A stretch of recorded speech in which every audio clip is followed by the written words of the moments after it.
In this video, we'll demonstrate how to achieve radar position for the Manual Bimini Top 2.0.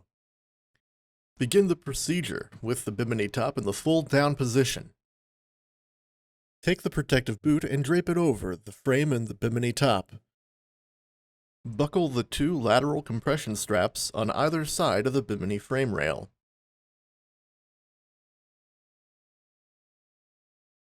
Gently tuck the center of the loose fabric into the center of the protective boot. Then secure it in place with the Velcro clasp. Tuck any excess material into the protective boot, then zip it safely closed. And repeat this step for the opposite side. Once the boot is fully installed and all the fabric secure, raise the Bimini top's frame rails and lock their support legs in place. In radar position, the maximum speed rating is 43 knots or 50 miles per hour.